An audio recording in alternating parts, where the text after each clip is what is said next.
नाम भूपेंद्र है। मैं गाजियाबाद में रहता हूँ। ये दिल्ली एनसीआर का क्षेत्र है जो उत्तर प्रदेश में है। मैं प्राइवेट कंपनी में नौकरी करता हूँ। मेरा 5 लोगों का परिवार है, साथ रहता है। दोस्तों, मैं इस विद्या में क्यों आया, ये अगर मैं आपको बताऊंगा तो आप जानकर हैरान हो जाएंगे। आपको पैरों के नीचे की जमीन खिसकने लगेगी। लेकिन शुरू करने से पहले हमें गुरु वंदना कर लेनी चाहिए।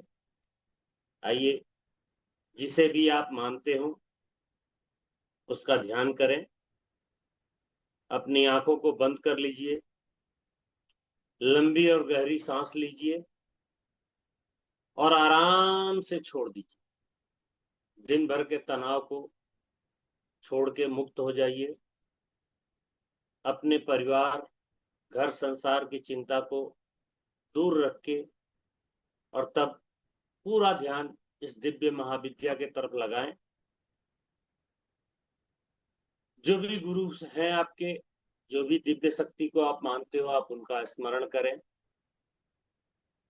ध्यान करें और मेरे साथ गुरुर्ब्रह्मा गुरुर्विष्णु गुरुर्देव महेश्वर गुरुर् साक्षात परम ब्रह्म तस्मै श्री गुरुवे नमः।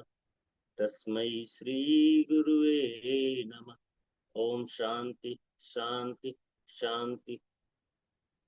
आदरणीय गुरु जी को और गुरु माता को नमन। ब्रह्मांड की दिव्य शक्तियों को नमन करता हूँ। सारे ब्रह्म ऋषियों को नमन करता हूँ।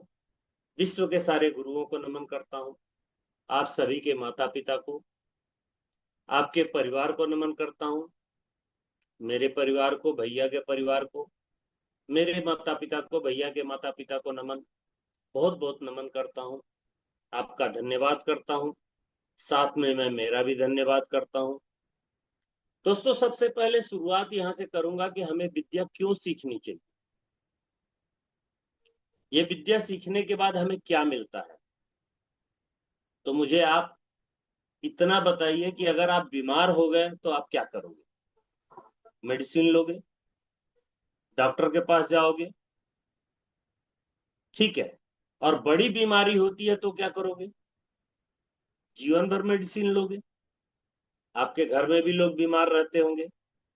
आप बोलेंगे भैया सारी दुनिया ही बीमार गिरती रहती है, सिर्फ हम ही नहीं। ये आपके सवाल का जवाब होगा। शरीर है तो बीमार पड़ेगा ही पड़ेगा, पहली बात। दूसरी चीज है दोस्तों, क्या आप हमेशा खुश रहते हो।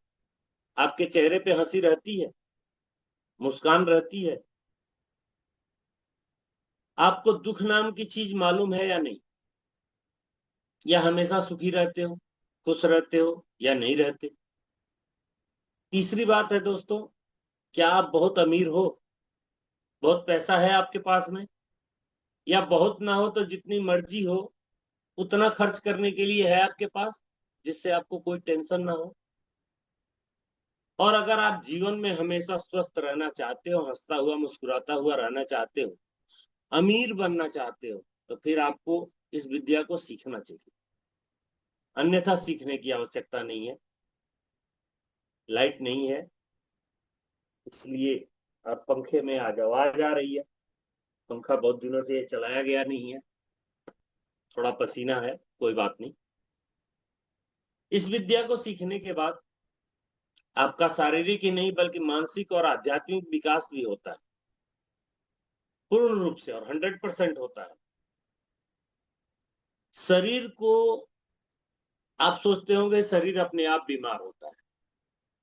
नहीं दोस्तों, ये आपका सोचना गलत है कि शरीर अपने आप बीमार होता है। शरीर को स्वस्थ रखने में मेहनत कम लगता है, शरीर को बीमार करने में बहुत मेहनत करना पड़ता है। अब आप बोलेंगे कि हम तो शरीर को बीमार करने देना नहीं चाहते। आप कहते हो कि बीमार करने में मेहनत करनी पड़ती है, तो मैं 100% कहता हूं कि आप गलत कह रहे हो और मैं सही कह रहा हूं। इसलिए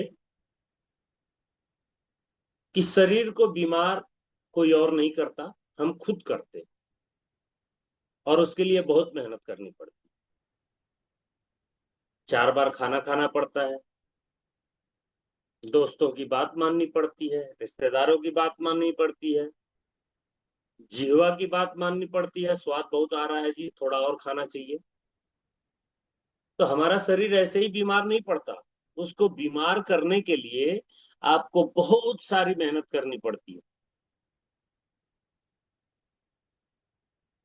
मतलब उसको गलत चीजें देनी पड़ती है। जब तक हम उसको गलत चीजें नहीं देंगी तब तक वो बीमार नहीं पड़ेगा। अब वो गलत चीजें क्या है वो पता नहीं है हमें। हमें सुखी रहने के लिए, खुश रहने के लिए, मुस्कुराता हुआ रहने के लिए हमें कुछ चीजों का त्याग करना पड़ता है। वो चीजें क्या है वो पता नहीं। हमें धन चाहिए, समृद्धि चाहिए, जितना चाहे उतना पैसा, धन, समृद्धि, संपदा, इसके लिए हमें पता नहीं इसका नियम क्या है। एक अच्छा परिवार, स्वस्थ परिवार, सुखी परिवार, इसके लिए भी नहीं कोई नियम है क्या, ये आपको पता नहीं। और ये सारी चीजों को मैं अवेयरनेस बोलता हूँ। तो ये दिव्य ऊर्जा सीखने के बाद आपके पास जो मेन चीज आती है वो आती है अवेयरनेस, यानी जागरूकता। और यह जागरूकता आने के बाद दोस्तों आपकी आंखें खुल जाती है, जैसे मेरी खुल गई थी। मैंने बोला यार ऐसा भी होता है। इसका मतलब कितने लोगों को इस बारे में कुछ भी पता नहीं है। अगर आप 1 लाख लोगों में बैठे हो तो मेरे हिसाब से 1 लाख लोगों में से शायद ही कोई एक आधा ऐसा निकला है जिसको इस बारे में पता हो। आप बोलेंगे अवेयर का मतलब होता क्या है, ये किस बीमारी का नाम है, यह कहाँ मिलता है? यह दोस्तों कहीं नहीं मिलता। और यह जहां मिलता है ना, वहां आप बैठे हो। मैं दिव्य ऊर्जा के ज्ञान को सिखाने के बाद आपको अवेयर बना दूंगा शरीर के बारे में, मन के बारे में, आत्मा के बारे में, धन के बारे में। अवेयरनेस, अवेयरनेस इसका मतलब, अगर आप यह चाहते हो कि मैं जिंदगी में कभी बीमार नहीं पड़ूं तो लिख कर ले लो स्टम्प पेपर के ऊपर, आप कभी बीमार नहीं पड़ सकते। क्योंकि हमें बीमार पड़ने का कारण ही पता नहीं। अगर कारण पता हो जाएगा तो हम उस कारण से दूर रहेंगे, और दूर रहेंगे तो बीमार नहीं पड़ेंगे।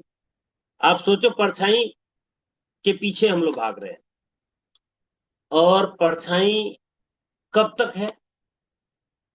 परछाई तब तक है जब तक सामने ऑब्जेक्ट है। ऑब्जेक्ट को वहां से हटा दो, परछाई खत्म। तो हमें जब जानकारी होगी कि ये परछाई किस चीज की है, वो ऑब्जेक्ट को हम हटा सकते हैं। और जब तक परछाई का, ऑब्जेक्ट का पता नहीं कि इस ऑब्जेक्ट से परछाई गिर रही है, तो हम वो ऑब्जेक्ट हटाते नहीं है और परछाई के पीछे भागते रहते हैं। ऊर्जा और रेकी का मिश्रण सीखने के बाद हम उस ऑब्जेक्ट को समझते हैं कि वास्तविकता में बीमारी क्या है, वास्तविकता में खुश रहना, सुखी रहना, आनंदित रहना क्या है, वास्तविकता में अच्छी संपदा में रहना, धनवान रहना, बनना भी, ये क्या है। और वास्तविकता में एक अच्छा परिवार, सुखी परिवार जो सबको चाहिए, वो कैसे बन सकता है। क्योंकि हमें आज के समय में रोटी, कपड़ा, मकान और एक अच्छा परिवार और बहुत सारा धन, सुख शांति से भरा जीवन चाहिए, लेकिन ये मिलता कहाँ है? इसे ढूंढते रहते हैं हम। दोस्तों मैंने अपने जीवन में लगभग 3,000 से ज्यादा पुस्तकें पढ़ी। कुछ हमने ऑफलाइन पढ़ी। जो ऑनलाइन पुस्तकें पढ़ी उनमें से 1,000 से ऊपर हमारे पास पुस्तकें ई बुक में, लाइब्रेरी में पड़ी हुई हैं। अभी भी मैं बुक पढ़ता रहता हूँ। अभी कुछ दिनों पहले एक ऑडियो बुक हमने सुनी, उसमें अमेरिका के बारे में बताया गया था। अमेरिका में ये नियम है कि सारे अस्पतालों को मिला के एक संस्था बनाई गई है। उसके बाद जब हॉस्पिटल ये कह के डिस्चार्ज कर देते हैं कि अब आप 2-4 दिन, 10 दिन, 15 दिन के मेहमान हैं, तो उस संस्थान में भेज दिया जाता है बड़े बुजुर्गों को, या कोई और भी हो तो। ज्यादातर उसमें बड़े बुजुर्ग ही हैं। वहां एक लेडी नर्स हैं जो उनकी देखभाल के लिए है। उन्होंने वो बुक लिखी, बुक का नाम मुझे ध्यान नहीं आ रहा है, आप सर्च करेंगे तो मिल जाएगा। टॉपिक के हिसाब से भी सर्च करने से मिल सकता है। उस बुक में उन्होंने जितने भी पेज लिए, उनके सिर्फ 2 पॉइंट थे। जब भी कोई उनके यहाँ हॉस्पिटल में आता था, उनसे उनका सिर्फ एक सवाल होता था। उन्होंने उसी के बारे में पूरी बुक में दिया है। वो सवाल होता था कि आपको किस चीज की कमी महसूस होती है, आप आज के समय में क्या फील करते हैं। आप जान के हैरान हो जाएंगे कि 99.9% लोगों ने 2 से 3 शब्द में बोला, और जो सबका सारांश एक ही है। वो क्या थे? 95% लोगों ने ये बोला कि मैं अपना पूरा जीवन इसलिए व्यर्थ में गंवा दिया कि लोग क्या कहेंगे, और लोग क्या कहेंगे के चक्कर में हमने अपना सारा जीवन गंवा दिया, और मैं अपने लिए कुछ नहीं कर पाया। दूसरे लोगों से पूछा गया तो उनका भी यही था, लेकिन तरीका दूसरा था कि मैंने कभी अपने शरीर पे ध्यान नहीं दिया, मुझे अपने शरीर पे ध्यान देना चाहिए था, मैंने शरीर का ध्यान नहीं दिया, मैंने बच्चों और परिवार के लिए अपना सारा जीवन निकाल दिया। वो पूरी पुस्तक जो है उसमें एक ही चीज है, और उसमें यही उसका सारांश निकलता है कि हम अवेयर नहीं थे, और हम इस चक्कर में रह गए कि लोग क्या कहेंगे और दुनिया क्या कहेगी, और इसके चक्कर में हम अपना शरीर बर्बाद करते चले गए। तो हम यहाँ अच्छा परिवार, मकान, दुकान, रोटी, बहुत सारा धन, सुख शांति भरा जीवन, ये सब ढूंढने के चक्कर में अपना सारा जीवन बर्बाद कर देते हैं, लेकिन मिलता नहीं। मैं भी आप लोगों के जैसा ही था। अपने बारे में मैं बहुत जगह भटकता रहा, लाखों रुपए खर्च किए, जिसने जो बताया मैंने किया, लेकिन परिणाम जीरो। मेरी आंखें खुल गई, मेरा एक नया जन्म हो गया। उससे पहले मैंने बहुत सारी किताबें, बहुत सारी चीजें पढ़ी। मैंने ज्योतिष भी सीखा, वास्तु भी सीखा। घर में इस कोण में टॉयलेट होना चाहिए, इधर दीवार पे ये तस्वीर होनी चाहिए, हमारे घर का मुख इधर होना चाहिए, खिड़की में क्या होना चाहिए, घर में कौन सा पौधा होना चाहिए, कौन सा बाहर होना चाहिए, किधर से आना चाहिए, क्या करना चाहिए, बहुत सारी चीजें करी। लेकिन सीखने के बाद जब मेरे अंदर कुछ सवाल उत्पन्न हुए, उस सवाल का जवाब वो जो ज्योतिष महाराज से पूछा, तो उनके पास उसका जवाब नहीं था। अब एक सवाल पूछता था, उसका जवाब नहीं मिलने से और 4 सवाल खड़े होते थे, और ये सवाल बहुत लोगों से पूछा।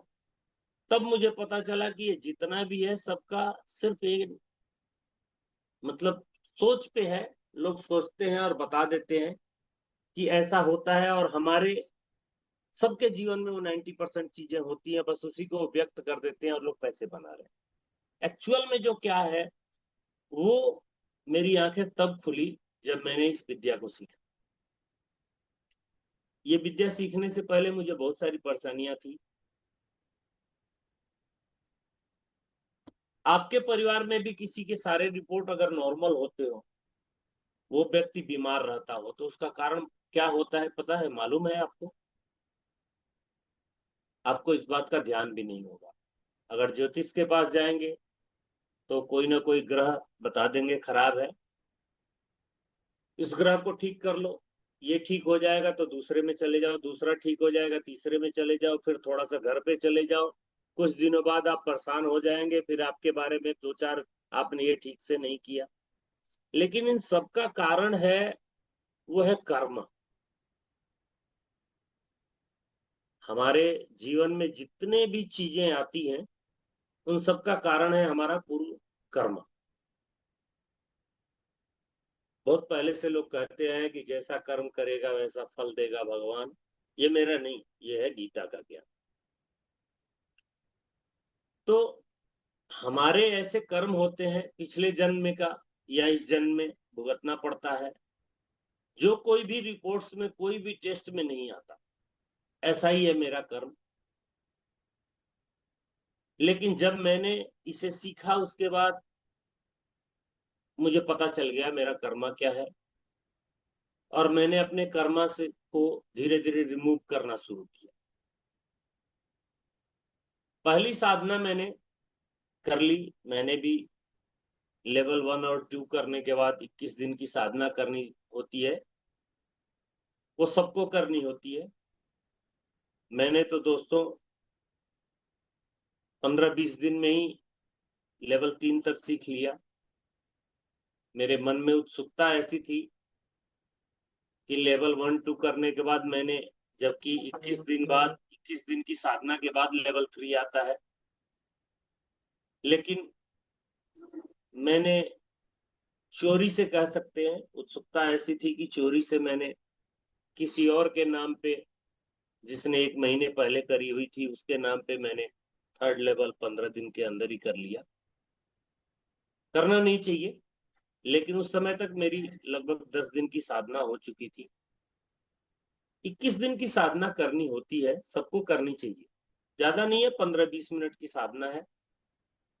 और साधना बोले तो ऐसी कोई साधना नहीं, डरने की जरूरत नहीं है। साधना बोलने का मतलब ऐसा नहीं कि कपड़े उपड़े बदलने की जरूरत पड़ेगी, मालाएं पहनने की जरूरत पड़ेगी, बाल बढ़ाने की जरूरत पड़ेगी, या जंगल में जाने की जरूरत पड़ेगी। इन सब चीजों की कोई जरूरत नहीं है। आप अपने घर में जहां हैं वहीं बैठिए, 15-20 मिनट के लिए ध्यान में जाइए।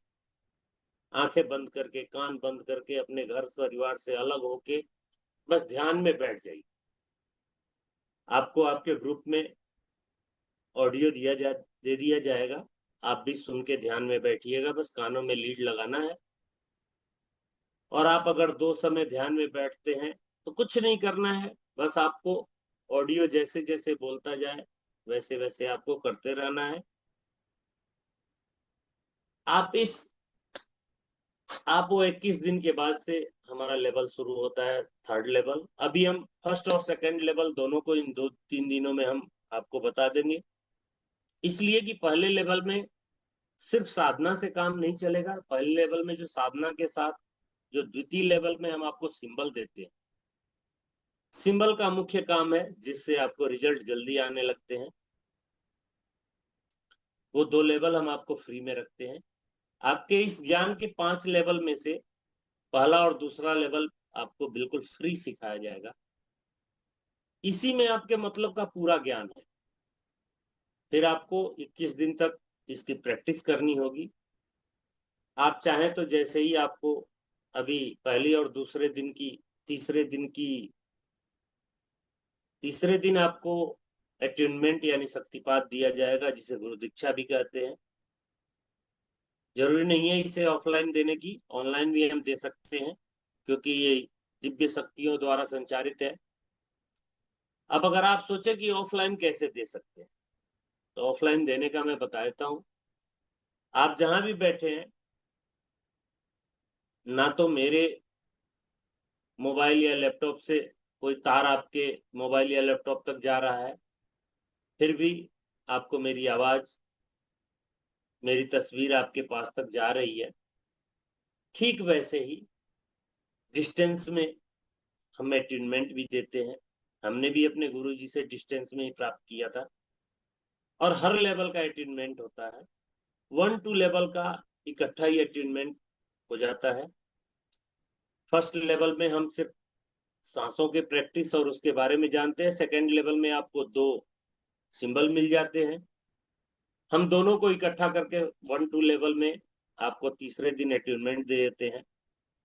अट्यूनमेंट के तुरंत बाद से आप चाहें तो अपनी प्रैक्टिस शुरू कर सकते हैं। अपने ऊपर करें, परिवार के ऊपर करें, अपने नाते रिश्तेदार के ऊपर करें। लेकिन एक ही चीज है कि आप फर्स्ट सेकेंड लेवल सीखने के बाद डिस्टेंस में आप हीलिंग नहीं कर सकते। डिस्टेंस में आपको ये काम नहीं करेगा, वो 3rd लेवल के बाद करेगा। तो फर्स्ट सेकेंड लेवल में आप पास में रख के किसी का भी उपचार कर सकते हैं। आप प्रैक्टिस शुरू कर दीजिएगा। फिर आप 21 दिन तक आप ध्यान साधना कीजिए।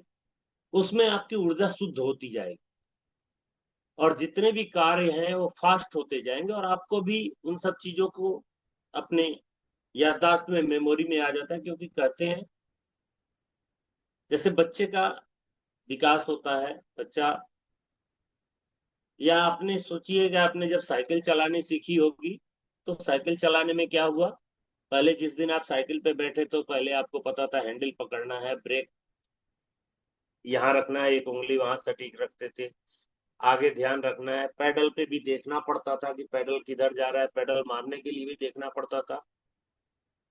तो जब आपने 10-15 दिन साइकिल का अभ्यास कर लिया, तो आपके माइंड ने एक पिक्चर तैयार की, एक कहानी तैयार किया, उस कहानी को सबकॉन्शियस माइंड में फिट कर दिया।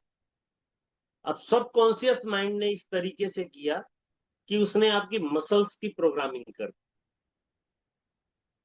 और ये मसल्स को जो प्रोग्रामिंग मिल गई, उस प्रोग्रामिंग के बाद आज की डेट में आप साइकिल चलाते हैं तो ना तो आपको ये देखना है कि मुझे पैर कहाँ रखना है, मुझे बैठना कैसे है, मुझे साइकिल चलाते हुए किधर देखना है, बात करनी है, किसी का फोन आ रहा है, फोन पिक करना है, सब काम ऑटोमेटिक हो रहा है। तो ये सब चीजें कम से कम 21 दिन के अंदर आपके मसल्स के अंदर चली जाती है, 7 दिन के अंदर आपकी मेमोरी में, कॉन्शियस में आता है, 14 दिन में यह सबकॉन्शियस में ट्रांसफर हो जाता है, और 21 दिन पूरे होते होते आपके मसल्स में आ जाता है। इसलिए किसी भी साधना के लिए, किसी भी प्रैक्टिस के लिए हम लोग 21 दिन का नियम मान के चलते हैं कि 21 दिन में हम अपनी आदत को बदल सकते हैं।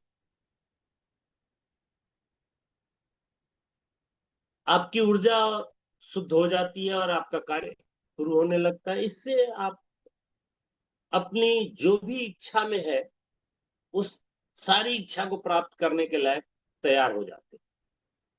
उसके बाद इसका तीसरा लेवल आता है जिसे चैनल कहते हैं। आप ऊर्जा के चैनल हो जाएंगे। फिर 21 दिन बाद चौथा लेवल आएगा, उसके 21 दिन बाद पांचवा लेवल आएगा। वैसे तो 1-2 लेवल सीखने के बाद भी आप डॉक्टर बन गए, लेकिन अगर आपको एमडी बनना है, एमएस बनना है, एमबीबीएस एमबीबीएस तो हो गए, एमडी एमएस बनना है, तो उसके लिए आपको फिर चौथे लेवल, तीसरे लेवल और पांचवें लेवल में, जो चौथा लेवल है मास्टर लेवल और पांचवा लेवल ग्रैंड मास्टर लेवल, उसमें फिर आपको ये होता है कि आप कहीं भी बैठे बैठे किसी को भी ट्यून भी कर सकते हैं, पढ़ा भी सकते हैं, और किसी का इलाज भी कर सकते हैं। मैंने तो इसे लगातार सीखा था, लेकिन मुझे इतना आनंद आया कि मैं इसमें रम गया। और मैंने कुछ दिन बाद मुझे ये एहसास हुआ कि अगर इसे सीखने में इतना आनंद आ रहा है, तो इसको अगर भगवत प्राप्ति से जोड़ दिया जाए तो कितना आनंद मिलेगा।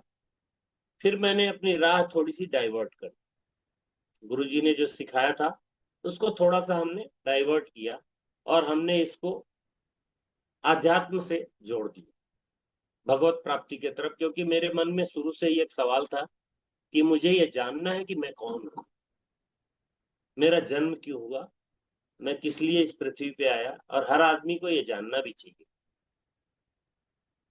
फिर मैंने अपनी राह जब बदल दी, तो मैं ईश्वर दर्शन की ओर बढ़ने लगा।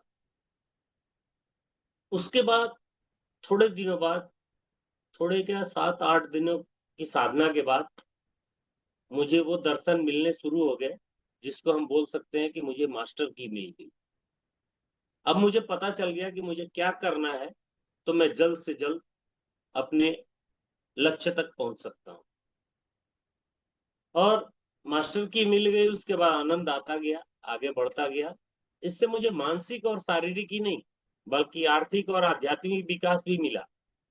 काफी लोगों को ऐसा लगता है कि मुझे ध्यान करना है, मुझे भगवान को मिलना है, मुझे अलग बनना है, दुनिया में शांत रहना है, मुझे एक अलग लाइफ जीना है, अब बहुत हो गया, अब अपने जीवन को सही राह देनी है। तो दोस्तों, इसमें आपका आध्यात्मिक विकास होता है, और हम सब लोग चाहते हैं, लेकिन अध्यात्म के बारे में पता नहीं है। यानी फिर वही बात कि अवेयरनेस नहीं। सभी लोग चाहते हैं कि मैं हमेशा स्वस्थ रहूं, लेकिन बीमारियों के बारे में पता ही नहीं कि बीमारी क्या है। अगर बीमारी की व्याख्या मैं करूंगा तो आप हैरान रह जाएंगे। आपने अभी तक जो जो किया ना, वो दूसरों को सुन के किया, आपके पड़ोसियों को सुन के किया, आपके रिश्तेदारों को सुन के किया, आपके मन की कुछ भी आपने सुनी ही नहीं। आप ये जानकर और सुनकर हैरान हो जाएंगे कि बीमार होना आपके अंदर की क्रिया का परिणाम। आप आज जो सुन रहे हैं उसमें भी बहुत सारी अवेयरनेस प्राप्त कर रहे हैं। कोई बीमारी नहीं होती, हम इसे भुलाते हैं, हम इनविटेशन दे के भुलाते हैं। ये हमारे मन के भ्रम है जो हमारे शरीर को निर्देशित करते हैं। किंतु इस विद्या को सीखने के बाद आप अवेयर हो जाते हैं और धीरे धीरे आपके मन में से ये भ्रम निकलता जाता है और आप स्वस्थ हो जाते हैं, तथा फिर कभी बीमार पड़ते भी नहीं। इसमें और आप में दूसरे का सुन के आप भी परेशान होंगे नहीं। बीमार तो दुनिया पड़ती, दूसरे का सुन लिया, आपकी भी परेशानी बढ़ गई। आपके भी दिमाग में आ गया मौसम ठीक नहीं है, बरसात का मौसम है, अब तो बीमारी बुखार आएगी। उसने बोल दिया, फोन पे बता दिया, आपसे बात हो गई, दोस्त मिल गया, कभी बैठ गए चाय पी रहे हैं उसके साथ बात हो गई, दोस्त तो चला गया, आपको बीमारी दे दिया। आपने उधर ध्यान देना शुरू कर दिया कि बरसात हो रही है, यानी हमें पता चल गया कि बरसात होगी, बीमारी आएगी। जब हमारे दिमाग को ये पता चल गया कि अब बरसात हो रही है, बीमारी आएगी, इसका मतलब अगली जैसे ही बरसात शुरू होगी, हमारा कॉन्शियस माइंड सब कॉन्शियस माइंड को ये प्रोग्राम भेज देगा कि अब बरसात हो रही है, अब मुझे बीमार पड़ने की जरूरत है। हमें बताया गया था कि जब जब बारिश होगी तो हम बीमार पड़ेंगे, और वो सब कॉन्शियस माइंड उसी तरह के केमिकल जनरेट करता है और हम बीमारी की तरफ बढ़ने लगते हैं। तो भाई, बीमारी होती है, सबको होती है, लेकिन होती नहीं है, इसे हम बुलाते हैं और इसको बोलते हैं अवेयरनेस की कमी। मैं आपको इस विद्या में के साथ में अवेयरनेस का लेसन पढ़ाऊंगा। आपको जो सीखने के बाद सीखने ही नहीं, मैं आपको लाइव भी करके दिखाऊंगा। मेरे ऊपर विश्वास मत करो, सब लाइव करके दिखा दूंगा। मैं प्रचार नहीं कर रहा हूं, लेकिन घड़ी डिटर्जेंट में जो बोलते हैं कि पहले इस्तेमाल करो फिर विश्वास करो, तो आप ये 2 दिन में ही इस्तेमाल कर लेना, विश्वास आपको आ जाएगा। आपके पास में सब कुछ है। अब आपके पास क्या है, आपके हाथ में क्या है, आपके हाथों के बीच में क्या है? आप बोलेंगे कुछ भी नहीं है मेरे हाथ में, मेरा हाथ तो खाली है। मैं बता दूं, आपके हाथ में सब कुछ है। हमारे ऋग्वेद में लिखा हुआ है, हमारे पूर्वजों ने इन सब चीजों को जाना था और वो इसका इस्तेमाल करते थे। लेकिन दिक्कत की बात यह थी कि उस समय ये सब गुरुकुल में होता था और गुरुकुल में से धीरे धीरे ज्ञान सब विलुप्त होता गया, क्योंकि किसी पुस्तक में नहीं था। गुरुकुल से चला और साधना की तरफ जाता था, जब तपस्या भी बहुत दिक्कत का काम था, हर आदमी जो वो तपस्या नहीं कर सकता था। तो ऋग्वेद में लिखा है, अयं हस्तो भगवतया अयं विशिव। जैसे कोई विशिष्ट वाक्य नहीं है ये, लेकिन अगर इसका अर्थ देखेंगे तो अयं में हस्तो भगवत्तरा वाक्यांश मिलता है, जिसका अर्थ है मेरा हाथ जो भाग्यशाली है, यह मेरा हाथ जो और भी भाग्यशाली है। यह मंत्र ऋग्वेद के 10वें मंडल के 60वें सूक्त का 12वां मंत्र। यह मंत्र हाथों को शुभ और शक्तिशाली मानते हुए उसकी स्तुति करता है। अब ये बताइए, हाथों की स्तुति का मतलब क्या है? आप बोलेंगे ये शरीर तो मेरा ही है, मुझे अपने हाथों की स्तुति करने की जरूरत क्या पड़ी? तो ऋग्वेद में इतने पहले हमारे ऋषि महर्षियों ने, तपस्वियों ने इन हाथों की विशेषता और इन हाथों को मतलब नमन करने और स्तुति करने के बारे में क्यों बताया?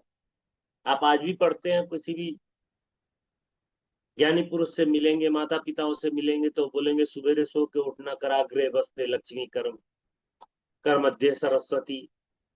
तो उसके बारे में बताएंगे, बड़े हथेली के आगे ये है, हथेली के बीच में ये है, हथेली के इधर ये है, सुबेरे सुबेरे प्रातः दर्शन कीजिए, सबको प्रणाम कीजिए। तो अपने हथेली में क्या है, यानी हमें बाहर जाने की जरूरत नहीं है, इसका मतलब सब कुछ हथेली में।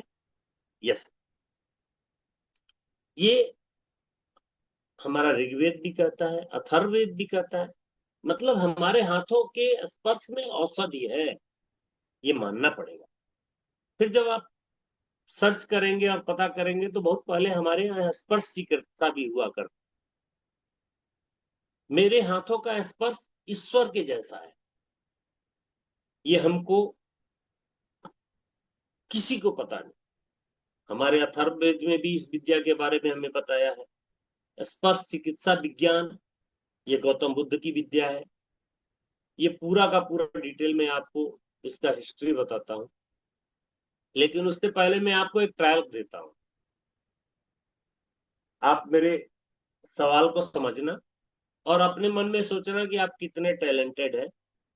ये ट्रायल होगा, सुने और समझे। आप ये समझो कि ये सवाल आपको पता बता देगा कि आपके अंदर कितनी ज्यादा जानकारी है, आप कितने ज्यादा अवेयर हैं। अब आप बताओ, गाय और भैंस दूध देती है? अगर किसी ने बोला नहीं देती, तो फिर आप दूध कहाँ से ले आते हो भाई? और अगर गाय दूध देती है, तो फिर मैं कहता हूं आप भी गलत हो।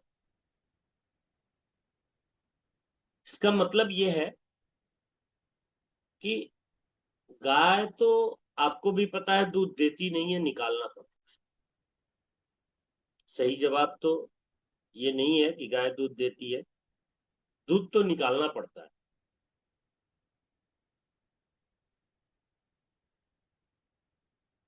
अब इस तरीके के बहुत सारे सवाल हैं जो हमारे दिमाग में ऐसे फिट बैठे हुए हैं कि हम, सिर्फ मामूली सा अंतर है कि हमें अपने रूट को डाइवर्ट करने में मामूली से अंतर की जरूरत है, थोड़ा सा बदलाव करने की जरूरत है। अब मैं उसी बदलाव के पास तक आपको ले जाके छोड़ूंगा, जिसके बाद आपको जरूरत ही नहीं पड़ेगी। आप छोटी छोटी बातों का, छोटी छोटी चीजों को समझ नहीं पाते हैं, और जिसके कारण बीमारी, कष्ट आप लेके चल रहे हैं। आपको मैं एक छोटी सी चीज बता देता हूँ। आप सबको एसिडिटी होती है, बहुत लोगों को एसिडिटी होती है। लोगों को ये नहीं पता है कि पानी पीते कैसे। मैं पानी पीने के बारे में बताऊंगा। आप चाहें तो, अगर आपके पास पानी है, मेरे पास ग्लास है, इस ग्लास को ऐसे ले लीजिए। ग्लास को लेने के बाद इसको प्रेम से, आप 2 ग्लास में पानी लीजिएगा, आज तो अभी एक ग्लास को लीजिए। इस ग्लास के पानी को ऊपर से हाथ रख दीजिए और बोलिए, आप कितने दिव्य हो, आप एक दिव्य औषधि हो, प्रकृति की अनमोल देन हो। आपकी कृपा से मेरा शरीर ऊर्जान्वित होता है, मैं तंदुरुस्त होता हूँ, सेहतमंद होता हूँ। आप कितने सुंदर हो, आप कितने स्वादिष्ट हो, बहुत सुंदर हो, बहुत सुंदर हो, धन्यवाद, धन्यवाद, धन्यवाद करके इसे पिए। और पी के रखने के बाद फिर इसे प्रणाम करके धन्यवाद दें। आप इसे करना शुरू कर दें, आपको पता चल जाएगा।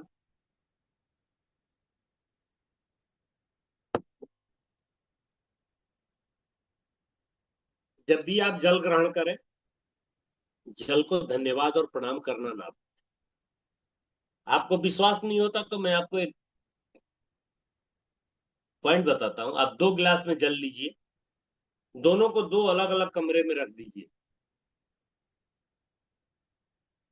और एक के ऊपर एक स्टिकर लगा दीजिए, आप बहुत शुद्ध हो, बहुत निर्मल हो। दूसरे के ऊपर स्टिकर लगा दीजिए कि आप कितने गंदे हो, आपके अंदर से कितनी बदबू आ रही है। और 4 दिन बाद आप दोनों का रिजल्ट देख लीजिएगा। आप चाहें तो उसके अंदर थोड़ा सा चावल भी डाल सकते हैं और दोनों का अंतर आप देख सकते हैं। 4 दिन, 5 दिन, 6 दिन के बाद, जिसपे आपने दिव्य हो, सुंदर हो, अच्छे हो, और उनको रोज जाके बोल दिया कि जो अच्छे, जिसपे अच्छा लिखे हैं उसको अच्छा बोलिए, जिसपे बुरा लिखे हैं, लेकिन दोनों अलग अलग रखिएगा 2 कमरे में। इस तरीके से जैसा मैंने आपको बताया, उस तरीके से अगर आपने पानी को बोल के प्रेम से अगर पीना शुरू किया, इसमें ज्यादा समय नहीं लगेगा, मुश्किल से 1 मिनट लगेगा, 1.5 मिनट, 2 मिनट लग जाए। शुरू शुरू में आपको 2 मिनट लग सकता है, आपको सोच के बोलना पड़ेगा, लेकिन जब वो बाद में आपको जब ये आदत बन जाएगी क्या बोलना है मुझे, आप बहुत दिव्य हो, आपकी वजह से मेरा शरीर सुखी, तंदुरुस्त, ऊर्जान्वित रहता है, धन्यवाद, धन्यवाद, धन्यवाद, ऐसे बोल के आप जल को पी लीजिए, आपको जल का स्वाद भी बदला हुआ नजर आएगा। और ये एक बात की गारंटी है कि पूरे जीवन में आपको कभी एसिडिटी नहीं होगी, जिंदगी भर क्या, मरते दम तक नहीं होगी। ये क्या है, ये हमको, हमारे को छोटी छोटी चीजें हैं, हम समझ नहीं पाते, ये सब है हमारे स्पर्श चिकित्सा की विधि। ये हमारे भारत की ही विधि है, लेकिन भारत से लुप्त हो गई, क्योंकि इसको सीखना बहुत मुश्किल था। पहले बहुत मुश्किल था, 21 दिन का ध्यान उपवास करना पड़ता था, फिर शक्तिपात होता था, और फिर वो साधक बन जाता था, कोई सीख भी नहीं पाता था। ये विद्या लुप्त हो गई, और एक दिन क्या हुआ, इस विद्या के की हिस्ट्री बता देता हूं मैं आपको। डॉक्टर मिकाओ उसुई, जापान में एक डॉक्टर हुआ करते थे, डॉक्टर मिकाओ उसुई। वो टीचर भी थे, बच्चों को पढ़ाते भी थे, डॉक्टर भी थे। एक बच्चे ने सवाल पूछ दिया कि सर आप तो डॉक्टर भी हैं, टीचर भी हैं, आपको बहुत कुछ आता होगा, एक बात बताएं सर, कि जीसस हाथ रखते थे और लोग ठीक होने लगते थे, आखिर वो कैसे करते थे, आप मुझे भी सिखा दीजिए, मैं भी हाथ रखूं और लोगों का इलाज हो जाए। डॉक्टर ने कहा ठीक है, अभी मुझे पता नहीं है, मैं कल बताऊंगा। और वो अपने प्रिंसिपल के पास गए, प्रिंसिपल के पास गए, उन्होंने प्रिंसिपल से पूछा कि डॉक्टर, एक बच्चे ने ऐसा सवाल किया है, आप मुझे बताएं। तो प्रिंसिपल साहब ने बोला नहीं, मुझे भी इसके बारे में पता नहीं। दोस्तों, डॉक्टर मिकाओ सुई स्कूल और वो हॉस्पिटल छोड़ के निकल गए, कभी मठ में जाते, कभी किसी विद्वान के पास जाते, कभी किसी संत के पास जाते, कभी किसी फकीर के पास जाते। सबसे उनका एक ही सवाल था कि मुझे, अगर आपको पता हो उस विद्या के बारे में जिसमें हाथ रखते हैं और मरीज ठीक हो जाता हो, वो विद्या के बारे में मुझे बताइए। पर उनको कोई नहीं बता पाया। वो सारी दुनिया घूमते घूमते पहले अपने आसपास के देशों में घूमे, उसके बाद अलग अलग दूर दूर कंट्री में घूमना शुरू किए, आजू बाजू की जो भी कंट्रियां थी वो घूम चुके थे, अब दूर जाना शुरू किए। जो भी मिलता, लोग यही कहता, भाई हाथ रखने की तो हमें भी पता नहीं है कैसे बीमारी ठीक होती है। वो घूमते घूमते पहले के जमाने में इस तरह के जीसस बहुत सारी बीमारियों का इलाज हो जाया करता था। बहुत सारी कंट्री घूम लिया, उनको जवाब नहीं मिला।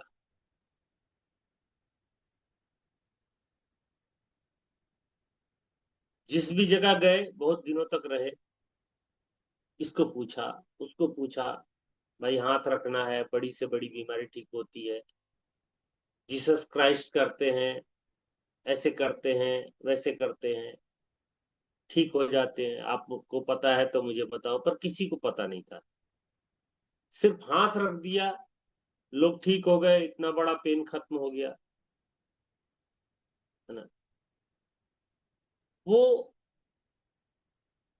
फिर अपने यहाँ एक तिब्बत है, तिब्बत में पहुंचे। वहां गए तो जो मोंक लोग होते हैं उनके पास, उन्होंने बोला ये तो हमारी विद्या है, हिंदुस्तान की विद्या है स्पर्श चिकित्सा। तो उसमें वो बोलते हैं इससे तो हम लोग करते हैं। हम लोग, गुरुजी हमारे जाते थे, भेज देते थे, जंगलों में हमें जाना होता था। आते जाते ठोकर लग गया, चोट लग गई, कीड़े लग गए, कीड़ा काट लिया, तो कैसा भी पेन होता था ठीक हो जाता था। हम लोग जहाँ जाते थे, कभी खाना बनाते हुए हाथ जल गया, हाथ रख दिया, पानी गर्म गिर गया, हाथ रख दिया, फोड़ा छाला आ गया, हाथ रख दिया, चाकू लग गया, हाथ रख दिया, इस तरह की चीजें होती थी, ठीक हो जाता था। तो मैं आपको बोलता हूँ कि कोई भी बीमारी हो, मैं ये नहीं कहता कि आपको मेडिसिन लेने की जरूरत नहीं है, आप मेडिसिन लो, डॉक्टर के हिसाब से लो। अगर डॉक्टर कोई टेस्ट करता है और उसमें बिल्कुल नॉर्मल आ जाए, वो बोल दे कि अब आपको मेडिसिन की जरूरत नहीं है, तो मत लो। क्योंकि रेकी जो है और ये दिव्य ऊर्जा, ये किसी चीज का सब्स्टिट्यूट नहीं है, ये एक अलग विद्या है। आप मेडिसिन आपकी चल रही हो तो आप मेडिसिन लेते रहना, लेकिन जिस दिन आपको डॉक्टर बोल दे कि अब आप ठीक हो गए, उस दिन से बंद कर दे। क्योंकि ये रेकी और दिव्य ऊर्जा जो है आपको इस लेवल पे ले आके खड़ी कर देगी कि आपको डॉक्टर और मेडिसिन की जरूरत ही नहीं पड़ेगी। आपको, मैं नहीं कहूंगा कि आप डॉक्टर से सलाह मत लीजिए, डॉक्टर से सलाह लीजिए, डॉक्टर से मेडिसिन लीजिए। अगर डॉक्टर बोल दे कि आपको अब मेडिसिन की जरूरत नहीं है, तो आप छोड़ दीजिए।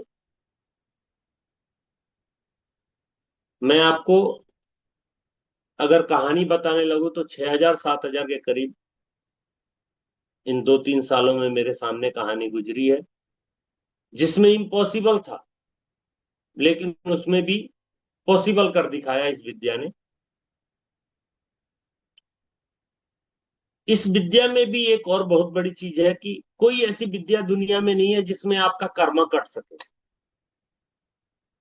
पर दिव्य ऊर्जा के पास ऐसी शक्ति है कि आपके पिछले जन्म के कर्म, उससे भी पिछले जन्म के कर्म, उससे भी पिछले जन्म के कर्म, 2 जन्म 4 जन्म 10 जन्म का भी अगर कर्म होगा तो वो भी कट जाएगा। आप किसी डॉक्टर के पास चले जाओ, वो आपका कर्म नहीं काट सकता, दुनिया में कहीं भी नहीं कटेगा। लेकिन एक दिव्य ऊर्जा का साधक, एक रेकी का साधक इस विद्या से आपके उस पास्ट लाइफ कर्मा को काट सकता है। काफी लोग इसको उल्टा सुल्टा भी बताते हैं, किसी के कर्म के बीच में मत जाना, नहीं तो तुम्हारा कर्म खराब हो जाएगा, तुम किसी की रेकी मत करना, तुम किसी को दिव्य ऊर्जा मत देना, तुम किसी को ब्रह्मांडी ऊर्जा से मत मिलाना, नहीं तो तुम्हारा शरीर खराब हो जाएगा, तुम्हें बीमारी लग जाएगी, तुम्हें फला हो जाएगा, ढिमका हो जाएगा, 36 चीजें समझाते हैं। कैसे लगेगी? हम कुछ भी नहीं करते, जब आप सीखेंगे तो समझ में आ जाएगा। हम कुछ भी नहीं करते, हम तो पानी के नल की तरह है, हम एक माध्यम है। इस ज्ञान को सीखने के बाद, इस विद्या को सीखने के बाद आपके साथ होना क्या है, डरने की भी जरूरत नहीं है। मान लीजिए टंकी है, टंकी से पाइप आ रहा है, पाइप से आप नल की तरह लगे हुए हैं, नीचे किसी ने बाल्टी रखा, वो स्नान किया और चला गया। कभी आपने देखा है कि बाल्टी का पानी उठ के नल में जाए, नल के थ्रू टंकी में चला जाए? ऐसा होता ही नहीं। जो लोग कहते हैं वो लोग आधे अधूरे ज्ञान के चक्कर में है, उनको कभी कोई भगवत दर्शन हुआ ही नहीं है। अगर भगवत दर्शन हुआ होता तो वो ये बात कहते ही नहीं। हाँ, उनके लिए ठीक है जो ये कहते हैं कि पहले हमारे वेदों में लिखा गया कि ब्राह्मण को 2 कार्य बिल्कुल वर्जित है, निषेध है।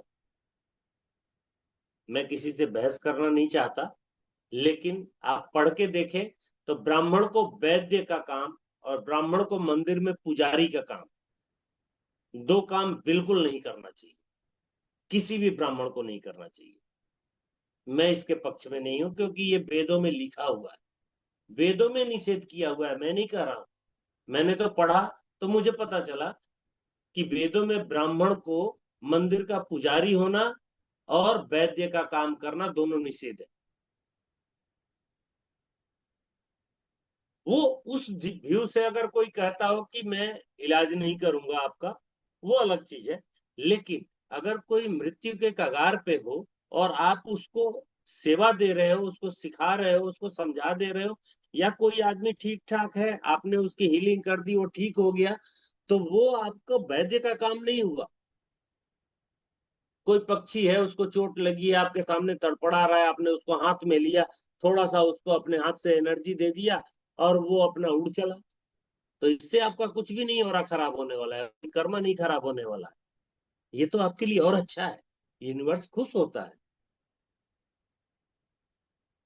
हमने इस विद्या को कई सारे पक्षी जानवरों पे भी आजमाया और 100% फायदा होता है। ऐसी कई घटनाएं जो आपको हैरान कर देने वाली है। ये सारी चीजें आपके पास में, आपके हाथों के बीच में है, लेकिन दिखता नहीं है। दिखता उसको है जिसको पता है। आपको भी दिखेगी जब आपको पता चल जाएगा। क्योंकि मैंने पहले ही बोला था, मोबाइल के पीछे और मेरे बीच में कोई तार है नहीं, फिर मैं आपको कैसे दिख रहा हूँ, मेरी आवाज कैसे जा रही है सबको, तो मेरी तस्वीर कैसे आ रही है, कुछ तो है। वो क्या है? ये एक साइंस है। इसको बोलते हैं वेव्स, तरंगे, साउंड वेव्स और पिक्चर वेव्स। इसको मैग्नेटिक वेव्स में कन्वर्ट करके वापस से साउंड और पिक्चर में कन्वर्ट करने की यह एक टेक्निक है। और इस टेक्निक के माध्यम से, इस ऑब्जेक्ट के माध्यम से हम एक दूसरे को सुन पा रहे हैं और देख पा रहे हैं। इसका मतलब बीच में कुछ तो है। अब बिजली के तार में भी करंट होता है, दिखता भी नहीं है, हाथ लगाओ तो मालूम पड़ेगा। वैसे ही आपके हाथों में कुछ है जो निकलता है, लेकिन आपको दिखता नहीं है।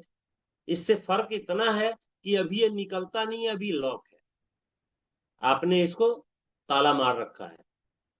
इसका ताला खोलना ही इस विधि को सीखना है।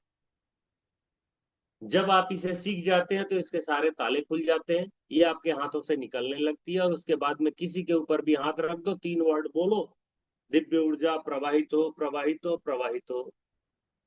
उपचार की ऊर्जा प्रवाहित हो, प्रवाहित हो, प्रवाहित हो। उपचार करो, उपचार करो, उपचार करो। धन्यवाद, धन्यवाद, बहुत बहुत धन्यवाद। बस ये 3 शब्द बोलने, और कोई मंत्र नहीं है। मंत्र क्या है? मंत्र भी आपको, आप संस्कृत में बोलो, उर्दू में बोलो, हिंदी में बोलो, बंगाली में बोलो, किसी भी भाषा में बोलो, भगवान को इन भाषाओं से कोई मतलब नहीं है, ब्रह्मांड को इन भाषाओं से कोई मतलब नहीं है। ये आप अपनी तसल्ली के लिए बोलते हैं। ब्रह्मांड तो आपके भाव को देखता है। आप किस भाव से आप भगवान का भजन कर रहे हैं, वो सिर्फ भाव को देखता है, आपके वाइब्रेशन को देखता है ब्रह्मांड में। और मैं आपको बताऊं, आपने अगर ब्रह्मांड के इतने सारे वाइब्रेशन है, उसमें से किसी भी एक वाइब्रेशन को आपने मैच कर लिया, तो उसके बाद बाकी वाइब्रेशन को अपने आप ब्रह्मांड मैच कराता चला जाएगा। और ये सब कोई मंत्र नहीं, कोई तंत्र नहीं, कोई कुछ भी नहीं। मैं नहीं बोलूंगा आपको अगरबत्ती लाओ, धूपबत्ती लगाओ, मैं नहीं बोलूंगा कपूर जलाओ, मैं नहीं बोलूंगा यज्ञ करो, पूजा करो।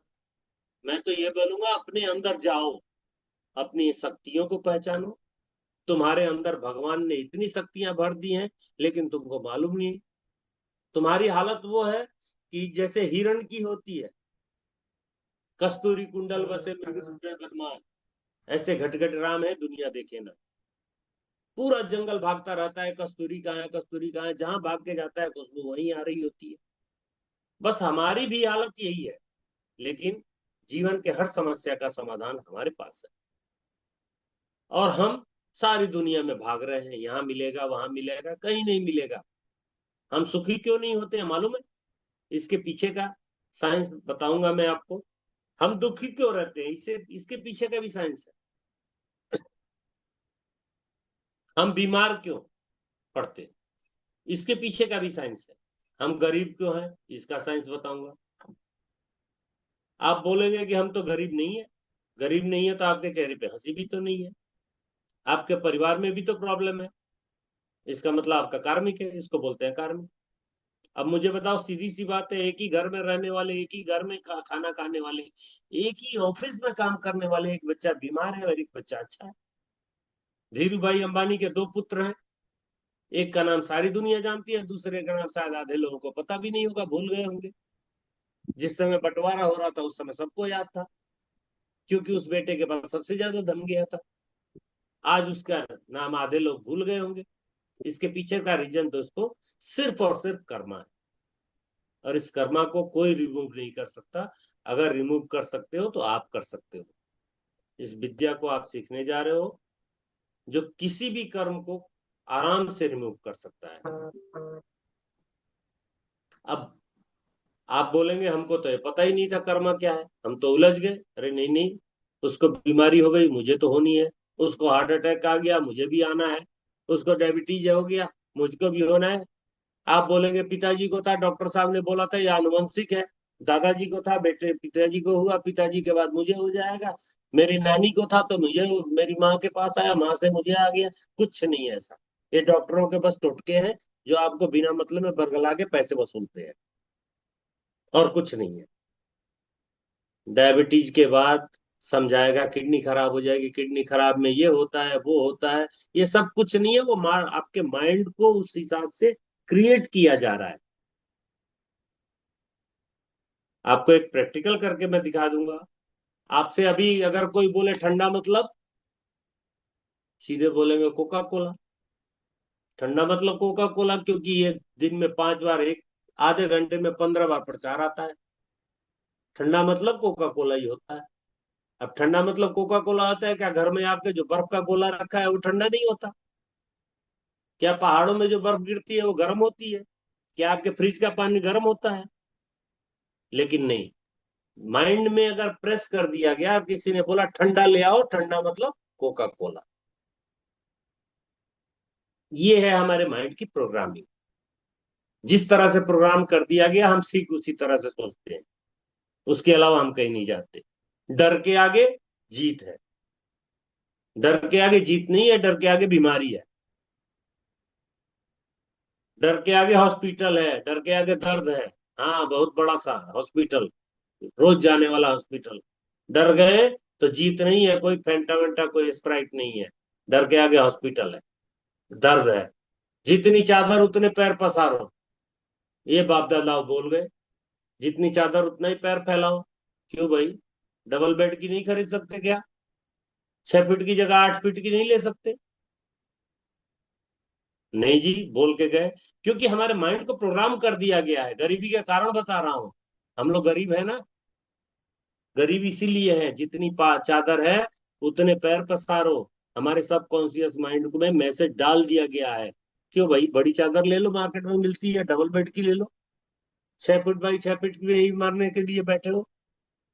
अमीर लोग बदमाश होते हैं, जिनके पास पैसा आता है नींद नहीं आती उनको। कौन करेगा ज्यादा कमाई? इनकम टैक्स वाले पीछे लग जाएंगे। पैसा हाथ का मैल है। अरे ज्यादा पैसे नहीं होना बाबा, शांति होना। पैसे के लिए हमारे मन में जो भी नेगेटिव धारणा है, अब तक निकलेगी नहीं। हम अमीर बन नहीं सकते। और मैंने पहले ही बोला, अवेयरनेस, मैं आपको अवेयरनेस बताऊंगा। अवेयरनेस जीवन जीने की ऐसी कला है, जिसके बाद में आपके पास में सुख शांति समृद्धि और एक बहुत बढ़िया परिवार, जो आपने कभी सोचा भी नहीं था, इतना चेंज हो जाएगा। मेरे अंदर हो गया। कल और परसों में आपको बताऊंगा। आपका अट्यूनमेंट होगा। उसके बाद आपके हाथ से निर्बाध ऊर्जा बहने लगेगी। आज भी आपको एक छोटा प्रयोग करके दिखा सकता हूं, पर लाइट नहीं है और गर्मी बहुत हो रही है। कल देखते हैं। डॉक्टर मिकाऊ सुई की हम बात कर रहे थे। डॉक्टर मिकाऊ सुई घूमते घूमते इंडिया आ गए। नॉर्थ इंडिया में एक संस्थान है हमारा, तिब्बत में। वहां पर उनको एक किताब मिली। उसमें लिखा हुआ था उसके बारे में। किताब का नाम था लोटस सूत्र, यानी कमल सूत्र। कमल सूत्र नाम की किताब। उन्होंने उस किताब को पढ़ा। वहां पर जो मोंक थे, बुद्धिस्ट मोंक, उन्होंने उनसे बोला कि ये हमारे भारत की विद्या है। इसको अब स्पर्श चिकित्सा बोलते थे। हम हाथ रख के उपचार करते थे। गौतम बुद्ध के जो भी शिष्य थे वो जंगलों में चलते थे बगैर चप्पल वप्पल के, तो वह अपना इलाज खुद ही करते थे। ठोकर लग गई, हाथ रख दो, खून भी नहीं आएगा, पेन भी नहीं होगा। आप बोलेंगे ऐसा कैसे हो सकता है? मैं आपको इसे करना सिखाऊंगा। इन 3 दिनों में आप सीखेंगे, आपके हाथ से ऊर्जा प्रवाहित होने लगेगी, और 21 दिन की साधना के बाद आप पूर्ण रूप से हीलर बन जाएंगे। ऐसा ही नहीं, आप 3 दिन बाद भी हीलिंग कर सकते हैं। 3 दिन बाद, आपको 21 दिन तक इंतजार करने की जरूरत नहीं है, 3 दिन के बाद से ही आप हीलिंग शुरू कर दो। हाँ, तो मैं बता रहा था, डॉक्टर ने इस विद्या को सीखा और जापान चले गए। वो जो किताब थी लोटस सूत्र नाम की, वो पॉली पॉली लैंग्वेज में थी, पहले हिंदी भाषा में नहीं थी किताबें। बुद्ध के जितने भी अनुयायी थे उन्होंने पाली लैंग्वेज चला करती थी, पाली लैंग्वेज में वो बुक थी। पाली लैंग्वेज बुद्धिस्ट जमाने में बहुत ज्यादा चलती थी। वो किताब लेके गए जापान, उन्होंने उसे ट्रांसलेट कराया। ट्रांसलेट कराने के बाद उनको जो चाहिए था वो किताब में मिल गया। फिर उन्होंने क्या किया, उसका एक फ्रेंड था, उसका नाम था रोबोट। रोबोट को उन्होंने बोला, देख रोबोट, मैं ये पहाड़ी पे जा रहा हूँ 21 दिन साधना करने के लिए, और अगर मैं 21 दिन बाद नहीं आया तो मेरा क्रियाकर्म कर देना, लेकिन 21 दिन तक इंतजार जरूर करना। मैं जब तक इस विद्या को प्राप्त नहीं कर लेता तब तक मैं नीचे नहीं आऊंगा। आज भी जापान में उस अ, पहाड़ का नाम है माउंट कुरामा, या उसका नाम कुरामा यामा भी कहते हैं। ये जापान के क्वांटो शहर में स्थित है। इस पर्वत को रेकी नामक उपचार प्रणाली के जन्म स्थान के रूप में भी माना जाता है। किसी से अगर पूछें या गूगल पे भी सर्च करेंगे कि रेकी प्रणाली का जन्म स्थान कहाँ है, तो वो आपको माउंट कुरामा या उसका कुरामा यामा नामक पर्वत का नाम दे देगा, जो जापान के क्वांटो शहर में है। क्योटो, सॉरी, क्योटो शहर में। वो उस पर्वत पे गए, वहां पर उन्होंने ध्यान लगाया, 21 दिन तक साधना की, खाना नहीं खाया, पानी नहीं पिया, कुछ नहीं, बस हल्का कुछ जरूरत हुई थोड़ा होठ पे पानी लगा लिया ऐसे करके, थोड़ा मुंह में ओठ में नमी रहे, इस तरीके से करके आंखें बंद करके बैठ गए साधना करते हुए। साधना कैसे करते हैं वो भी हम आपको सिखाएंगे। उसके लिए भी हम आपको 5 मिनट लगेगा, 5 मिनट में बता देंगे, फिर आपके पास ऑडियो आएगी, आप ऑडियो सुन के आराम से कर सकते हैं। साधना करते करते डॉक्टर उसुई के 20 दिन बीत गए। उन्होंने 21 पत्थर इकट्ठे कर रखे थे कि ऊपर मैं कैसे जानूंगा कि मैं कितने दिन साधना में था या कितने दिन बीत गए। तो उन्होंने 21 पत्थर इकट्ठे कर रखे थे, रोज एक पत्थर फेंक देते और साधना में बैठ जाते। अंत में एक पत्थर बच गया, यानी 20 दिन की उनकी साधना पूरी हो गई थी। वो 21वां पत्थर फेंकना था, उससे पहले ही वो बेसुध होकर गिर पड़े, मूर्छित हो गए। गिरने के बाद आधा घंटा तक वैसे ही पड़े रहे। आधे घंटे बाद उनके थर्ड आई में, पीनियल ग्लैंड जिसको बोलते हैं, इस थर्ड आई में यहाँ पे बिल्कुल दोनों भौहों के बीच में बहुत तेज एक दर्द सा हुआ और चमक सी हुई, एक ज्योति, सफेद रंग का प्रकाश सा चमका, और उसके तुरंत बाद वो उठ के खड़े हो गए। उनको मानो एक भी दिन के व्रत ना हो, एक भी दिन के भूखे ना हो, इतनी शक्ति उनके अंदर, इतनी एनर्जी आ गई थी। वो सब उपवास व्रत सब भूल गए थे, ध्यान आलस सब खत्म हो गया था। उठकर बैठ गए, अरे यार मेरे अंदर इतनी शक्ति कैसे आ गई, मैं तो अभी 21 दिन से कुछ खाया पिया नहीं। उनको एहसास हुआ कि मेरे हाथों के अंदर से तो कुछ चिंचनाहट सी और एक ऊर्जा सी निकल रही है। वो बहुत खुश हुए, खुश होने के बाद वो पर्वत से नीचे की तरफ आने लगे। जल्दीबाजी में आ रहे थे, पैर ठोकर लगी, अंगूठे का नाखून उखड़ गया, मांस बाहर आ गया, खून बहने लगा। हाथ से अंगूठा दबा लिया, पैर का पूरा अंगूठा दबा लिया, नाखून को दबाया, अंगूठा को दबा लिया। आसपास देखने लगे, दर्द बहुत हो रहा था, आसपास देखने लगे कुछ मिल जाए, चारों तरफ निगाह दौड़ाई, इसके चक्कर में कुछ मिल जाए तो मैं इसे बांधू। इस बीच में उन्हें 1-2 मिनट हो गया। जब कुछ नहीं मिला तो उन्होंने सोचा देखूं तो जब निगाह ध्यान इस पे गया तो पता चला इसमें तो दर्द ही नहीं है। उन्होंने हाथ हटा के देखा तो जहां अभी खून बह रहा था, दर्द से करा रहे थे, वो पैर का अंगूठा बिल्कुल ठीक था।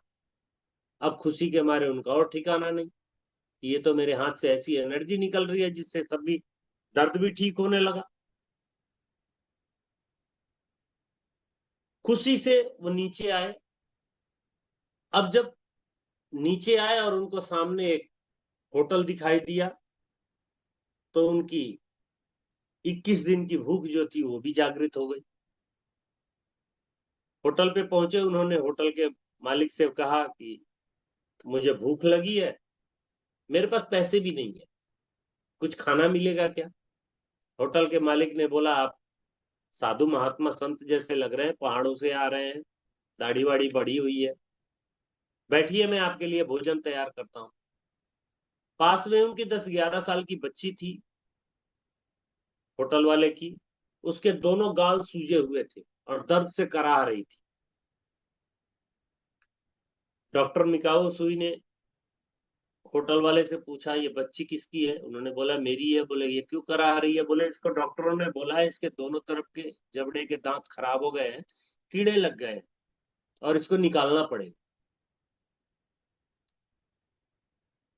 डॉक्टरों ने बोला है 2 दिन बाद बुलाया है, तब तक के लिए दवा दिया है, लेकिन दर्द इससे बर्दाश्त नहीं हो रहा और ये पूरा दोनों तरफ का गाल सूज गया। मिकाओ उसुई ने पूछा, क्या मैं इस बच्ची के गाल पे हाथ रख सकता हूँ? उन्होंने बोला, बिल्कुल रखिए, बच्ची आपकी है, क्या दिक्कत है? तो उन्होंने छोटी बच्ची जो थी 8-9 साल की, उसके गाल पे हाथ रखा, थोड़ी सी एनर्जी दी उसको। एनर्जी देने के बाद बच्ची के गाल से बिल्कुल सूजन भी खत्म और दर्द भी खत्म। अब इस चीज के बाद इनको और पूरा विश्वास हो गया डॉक्टर मिकाओ सुई को कि ये तो बिल्कुल सटीक विज्ञान हो गया, मुझे सबके बारे में जानकारी हो गया। अब वो वहां से होटल वाले ने खाना खिलाया, खाना खाने के बाद वो सीधे रोबोट के घर मिलने के लिए पहुंचे। रोबोट घर पे सोया हुआ था, जो उनका मित्र था डॉक्टर सुई ने। 21 दिन नहीं थे, इन 21 दिनों में रोबोट को ऐसी बीमारी हो गई थी जिसके लिए डॉक्टरों ने बोल दिया, तुम्हारा कोई इलाज नहीं है, तुमको मरना पड़ेगा। डॉक्टर उसुई ने बोला कि ऐसा कुछ भी नहीं है, मैं तुम्हें मरने नहीं दूंगा, और उन्होंने रोबोट को का उपचार किया। रोबोट ठीक हो गया। फिर उन दोनों ने मिलकर इस विद्या का प्रचार प्रसार शुरू किया। एक मैडम थी अमेरिका की, जिसका नाम था हवाई टकाटा, जो अमेरिका से अपना इलाज कराने के लिए जापान आई हुई थी। उसको मिकाऊ उसी का किसी ने एड्रेस दे दिया था। उस समय मिकाऊ उसी का नाम बहुत फैल रहा था, किसी ने नाम दिया। वो मिलने आई, उनको डॉक्टरों ने बोल दिया था आपका इलाज है नहीं, संभव नहीं है। उन्होंने सोचा अंतिम है, तो चलो डॉक्टर मिकाऊ उसी से मिल लेते हैं। मिकाऊ उसी ने बोला, देखिए मैडम, मैं आपको तो इलाज आपका इलाज तो नहीं करूंगा, लेकिन आपको मास्टर बना दूंगा। उन्होंने सोचा कि मेरा तो 2 महीने भी जिंदा नहीं रहना है, ये मुझे मास्टर बनाना है तो ठीक है, 4 महीने लगेंगे, आराम से मास्टर बनेंगे। उन्होंने उनको मास्टरी करा दी और वो खुद अपनी हीलिंग करने लगी और वो ठीक हो गई। आपके मन में भी वही आ रहा होगा कि भैया के पास जादू है, ये मेरा भी इलाज कर देंगे, अच्छा आदमी मिल गए। लेकिन मैं आपको बता दूं, मैं इलाज किसी का नहीं करता, मैं आपको सिखा सकता हूँ। मैं चूंकि कितने लोगों का अकेले इलाज कर सकता हूँ, मरीज तो हर घर में है, हर शरीर में है, इसलिए मैं आपको इसका इलाज करना सिखा दूंगा। मैंने ये दिव्य ऊर्जा अभियान इसीलिए नहीं शुरू किया कि मैं यहाँ बैठ के लोगों का इलाज करूं। मैंने ये इसलिए शुरू किया है कि मेरे जैसे हजारों लाखों करोड़ों लोग इस विद्या को सीखें और आगे भी सिखाएं, जिससे ये हर घर में ये जो बीमारी है, वो बीमारी धीरे धीरे खत्म हो जाए और जो दुख दुविधा, दुख दरिद्र और गरीबी है, वो धीरे धीरे दूर हो जाए। तो डॉक्टर मिकाओ उसुई ने मैडम हवाई टकाटा को मास्टर बनाया, रेकी सिखा दिया, दिव्य ऊर्जा सिखाया, शक्तिपात कर दिया। वो खुद सिखाने लग गई और अपना उपचार भी करने लगी। 1.5-2 महीने बाद वो बीमारी से मुक्त होकर अमेरिका चली गई। ये फिर अमेरिका में उन्होंने सिखाना शुरू किया और वहां पे इसके पीछे बहुत सारा परीक्षण हुआ, प्रयोग किए गए, वहां इसका नाम रखा गया। बहुत सारी रिसर्च किया गया, करने के बाद जब इसे 100 में 100% तक पाया गया तो इसका नाम रखा गया रेकी। रेकी मतलब किरण, ब्रह्मांड की मतलब चाबी, ब्रह्मांडीय ऊर्जा की चाबी। और इंडिया में ये 1970 में आई। फिर यहाँ पे उसका बिजनेस शुरू हो गया, लाखों रुपये में बिकने लगी। इसके पहले 3 लेवल थे, शुरुआत में इसके सिर्फ 3 लेवल थे। फिर लोगों ने इसको 4 बनाया, 4 से 5 बनाया, क्योंकि एक एक लेवल में लोग लाख लाख रुपए, 50-50 हजार रुपए लेते हैं। बिजनेस बन गया 2-4 लाख रुपए में। एक नॉर्मल आदमी को सीखना हो तो आज की डेट में सीखना मुश्किल है, और सिखाते भी ऐसे हैं जैसे कि पूरा ना सिखा दो, कहीं वो आपकी बात पूरी जान ना जाए। हमने भी पैसे दिए हैं। आप एक बार रेकी कोर्स के बारे में बाजार में पैसे पूछ के देखना कितनी फीस होती है, आप सीख नहीं सकोगे। लेकिन जब हमने इसको सीखा और मेरे अंदर जो चेंज आया, आध्यात्मिक चेंज आया, उसके बाद मैंने ठान लिया कि मैं इसको घर घर में पहुंचाऊंगा। और हमने इसे घर घर पहुंचाने के लिए इस दिव्य ऊर्जा अभियान की शुरुआत की। ये अभियान की शुरुआत इसके लिए भी नहीं की, मैं धन्यवाद करूंगा सत्यम भैया का, जिन्होंने मुझे इसके लिए प्रेरित किया। मैं उसके बाद से हमने ये दिव्य ऊर्जा अभियान की शुरुआत करी। अगर आप वेस्टर्न कंट्री में जाओगे तो 10 से 15 लाख लगेंगे आपको ये 5 लेवल सीखने के लिए, फिर भी वो पूरा नहीं सिखाते। उसका कारण अलग है, उनके पीछे उन लोगों को डर है कि मैंने अगर पूरा सिखा दिया तो मेरा डब्बा बच जाएगा। मुझे कोई डर नहीं, क्योंकि मेरा ये बिजनेस नहीं, मैं तो नौकरी करता हूँ। निःशुल्क सिखाऊंगा, प्राथमिक 2 लेवल निःशुल्क सिखाऊंगा। 3rd लेवल 4th लेवल के लिए बहुत नाम मात्र फीस ली जाएगी। वो भी इसलिए कि वो आपके कर्मा काटने के लिए जो संस्थाओं को देना होता है, गरीब बच्चों को या किसी पूजा अर्चना में खर्च हो, उधर जाए। और एक और है कि प्रत्येक क्रिया के बराबर विपरीत प्रतिक्रिया आपको देना भी चाहिए। गुरु से अगर गुरु दीक्षा ली है तो गुरु दक्षिणा भी होना चाहिए। तो एक मामूली सी रकम हम रखेंगे जो बहुत कम होगी, आपके बच्चों के जेब में होनी चाहिए, होती है उस तरह की रखेगी। लेकिन उसके लिए आपको जरूरत नहीं है दूसरे लेवल से ऊपर जाने की। सिर्फ पहला और दूसरा लेवल सीखिए, आप खुद का उपचार कीजिए, अपने बीवी बच्चों का उपचार कीजिए, पोते बहुओं का उपचार कीजिए, सबका उपचार घर में कर कीजिए, पड़ोसी का, रिश्तेदार का। और आप एक डॉक्टर की तरह से उपचार कीजिए, और इसका कोई साइड इफेक्ट नहीं है। हाथ रख दो, बाकी सब कुछ, कुछ नहीं करना है। इसके लिए कोई क्वालिफिकेशन की जरूरत नहीं है, उम्र का बंधन नहीं, जात पात का बंधन नहीं, समय का बंधन नहीं। रात में करो, दिन में करो, मासिक धर्म करो, कोई फर्क नहीं पड़ेगा। कहीं भी रेकी करो, कहीं भी दिव्य ऊर्जा से कनेक्ट करो। मतलब ये ऐसे है जैसे आपको एफएम सुनना है, अपनी फ्रीक्वेंसी उस अपने रेडियो की फ्रीक्वेंसी उस एफएम की चैनल से की फ्रीक्वेंसी से मैच करो, बस सुनना शुरू कर दो।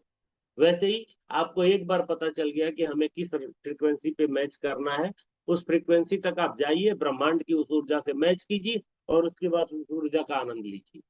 बाकी सब काम ब्रह्मांड का है।